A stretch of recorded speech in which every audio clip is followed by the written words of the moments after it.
हरियाणा के 5 बार मुख्यमंत्री रहे और सियासत को बारीकी से देखने वाले चौधरी ओम प्रकाश चौटाला हमारे साथ हैं। चौधरी साहब, आपका स्वागत है टोटल टीवी में।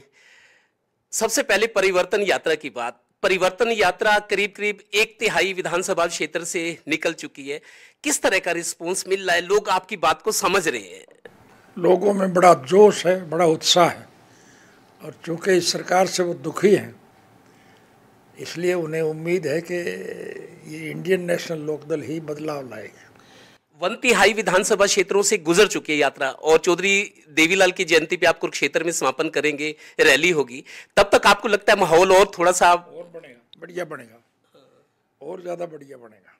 अच्छा, हरियाणा की बात हम करें, जैसे अभी तक परंपरागत तरीके से बिजली, पानी, कानून व्यवस्था, एसवाई वाले मुद्दे होते थे, लेकिन अब हालात बदल गए हैं। मुद्दे भी कई नए मुद्दे आ गए। बेरोजगारी वाला इश्यू है, महंगाई वाला है, डिसइन्वेस्ट मॉडल है कि बाहर की कंपनियां। मान के चलो कि मौजूदा शासन में तो कुछ है ही नहीं, बल्कि एक सवाल आप उनसे पूछना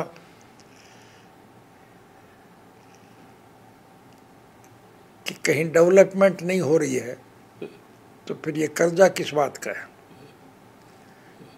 आज भारतवर्ष के ऊपर 3.5 लाख करोड़ से भी ज़्यादा का कर्जा है। हमने वो वक़्त भी देखे हैं जब हमारा देश विश्व के गरीब मुल्कों की आर्थिक मदद किया करता था, और आज जो बच्चा पैदा होगा वो हज़ारों करोड़ का कर्जा सर पे लेके पैदा होगा। कर्मचारियों को तनख्वाह देने के लिए इनको कर्ज लेना पड़ता है। अच्छा, जैसे दोनों बड़े चुनाव हैं, लोकसभा विधानसभा, दोनों बड़े चुनाव, मुद्दे आपको क्या लगता है लोग जब अपना फैसला देंगे?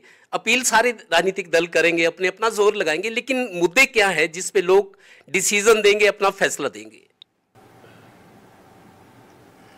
मुद्दे विपक्ष के पास तो इतने हैं जिनका कोई शुमार ही नहीं है। बेरोजगारी, बेकारी, रिश्वतखोरी, लाकानूनी, कितने ही ऐसे मसले हैं जो आज विपक्ष के हाथ में है। सत्ता पक्ष के पास तो कहने के लिए कुछ है ही नहीं। एक बात, गठबंधन की बात हम कर लें। आप लगातार ये कह रहे हो कि क्योंकि आदमी को हालात के हिसाब से फैसले लेने पड़ते हैं, आपने विकल्प खुला है कि हम गठबंधन को तैयार हैं, किसी के साथ करना पड़े, लेकिन बीजेपी को खारिज करना चाहते हो आप सत्ता से। तो कांग्रेस कह रही है कि हमारे को जरूरत नहीं है गठबंधन की, हम अकेले लड़ेंगे। बीजेपी जेजेपी का गठबंधन चल ही रहा है, तो आपके पास, इनेलो के पास विकल्प क्या बचे हैं अब? हम तो अपने दम पर चुनाव लड़ेंगे। हमारी सोच तो ये है कि सभी विपक्षी दलों को इकट्ठा किया जाए, और ये हमारी सोच सिरे चढ़ेगी, क्योंकि हर राजनीतिक पार्टी मौजूदा कुशासन से दुखी है। लोग परेशान हैं, विकास नहीं हो रहे, स्कूलों में मास्टर नहीं है, अस्पतालों में दवाई और डॉक्टर नहीं है, और तो इससे ज़्यादा क्या होगा। चौधरी देवीलाल ने जो बूढ़ों को सम्मान प्रदान करने के लिए सम्मानित वृद्धावस्था पेंशन मुकर की थी, इन कमबख्तों ने वो भी काट दी है। अगर आप ये कहना चाहते हैं कि हम बीजेपी लोक विरोधी पार्टी है, लोगों की अपेक्षाएं पूरा नहीं, लोगों से धोखा हुआ, जैसा आप कहते हो, अगर बीजेपी को सत्ता से बाहर करना है तो एक जेजेपी और इनेलो की संभावना कोई हो सकती है, क्योंकि एक बड़ी ताकत बन सकती है अगर दोनों परिवार मिल जाएं, दोनों दल मिल जाएं। ऐसी कोई संभावना बनी हुई है, गुंजाइश है कहीं? कौन से दल? जेजेपी और इनेलो अगर मिल जाएं, कोई ऐसी संभावना है हालात के हिसाब से, क्योंकि फैसले लिए जाते हैं? जेजेपी का तो कहीं कोई जिक्र ही नहीं है। जेजेपी तो समाप्त हो चुकी है, इनका गठबंधन टूट जाएगा। सत्ता पक्ष के लोग भी सत्ता को छोड़ करके भाग रहे। मुझे लगता है कि हमें 2024 का इंतज़ार नहीं करना पड़ेगा। जब इनकी सरकार अल्पमत में आ जाएगी तो फिर मध्यावधि चुनाव के अलावा कोई रास्ता नहीं। लेकिन इनेलो की रणनीति, कुछ ना कुछ अपनी रणनीति होगी।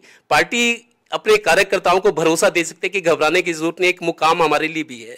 इनेलो कोई अपनी रणनीति ऐसी बनाएगी कि लगे जैसे आप सियासत को जानते हो, जिस तरीके के सियासत में आप फैसले लेते रहो, इनेलो के लिए संभावनाएं हैं कहीं ना कहीं जमने की, कहीं एडजस्ट होने की? हमें लोगों के साथ एडजस्ट होना है, और लोग इस सरकार से बहुत दुखी हैं, परेशान हैं, इसलिए वो जुड़ना चाहते हैं। हमारा किसी से कोई द्वेष नहीं है, कोई विरोध नहीं है, हमारा कोई जाति स्वार्थ नहीं है, हमारा कोई राजनीतिक स्वार्थ नहीं है। हम तो स्वर्गीय चौधरी देवीलाल जी के स्वप्न साकार करने के पक्षधर हैं। चौधरी साहब ने जन्म से लेकर के आखिरी सांस तक इस देश के आम नागरिक की मूलभूत जरूरियात पूरी करने के लिए रोजी रोटी, कपड़ा, मकान, शिक्षा और स्वास्थ्य, ये तो ज़रूरी है, और सरकार की जिम्मेवारी है कि ज़रूरियात जो है वो लोगों की पूरी करे। लास्ट सवाल, जैसे कांग्रेस कह रही कि 4 लाख करोड़ का कर्जा हो गया, आप कहते थे कि हम इतना पैसा छोड़ गए थे, उसके बाद 3.5 लाख करोड़ आप बता रहे हो कर्जा चढ़ गया, हर बच्चे पैदा होने वाले पे कर्जा है। ऐसी स्थिति में जैसे कांग्रेस कह रही है कि हम 6,000 पेंशन कर देंगे, हम 100 गज के मकान की स्कीम दोबारा लेके आएंगे, बना के देंगे 2 कमरे, आप कह रहे हो हम 7,500 पेंशन करेंगे, 21,000 का बेरोजगारी भत्ता देंगे, आपकी पार्टी कह रही है, अभय चौटाला कह रहे हैं। आपको लगता है मौजूदा हालात में जिस तरीके से इतना कर्जा हो गई, सारे वायदे पूरे हो सकते हैं क्या? निश्चित रूप से होंगे। मैंने बताया कि अतीत में हुए हैं। अतीत में जब हमारी सरकार थी तो हम दुनिया के गरीब मुल्कों की आर्थिक मदद किया करते थे। उसका कारण ये था कि देश का उत्पादन करने वाले लोगों को सारी सुविधाएं मिलती थी। आज तो बिजली नहीं है, पानी नहीं है, किसान को अपने खेत की पैदावार बढ़ाने के लिए खाद और बीज के लिए लाइन में लगना पड़ता है और शाम को खाली हाथ वापस आते हैं। इस सरकार ने तो सिवाय टैक्सों के कुछ किया ही नहीं है। अगर हम कल्पना करें, जैसे चूंकि सियासत में इस उम्र में भी आप में उत्साह, आपकी ऊर्जा, लोगों को हौसला मिलता है कि इस उम्र में भी आप इतनी मेहनत कर सकते हो, सोच सकते हो, पार्टी को मजबूत कर सकते हो। कल्पना करें तो आने वाले 1 साल में हरियाणा की तस्वीर क्या होगी? अतीत में हमारी सरकार के वक्त में लोगों को बहुत सुविधाएं मिली थी, और वो सुविधाएं लोगों को आज याद है, और लोगों को ये यकीन है कि हमारी सरकार बनेगी तो वो सारी सुविधाएं उनको फिर मिलेगी। हमें कहने की जरूरत नहीं है, लोगों के मन में विश्वास है, और इसीलिए हमारी इस पदयात्रा में 100% जुड़ रहे हैं।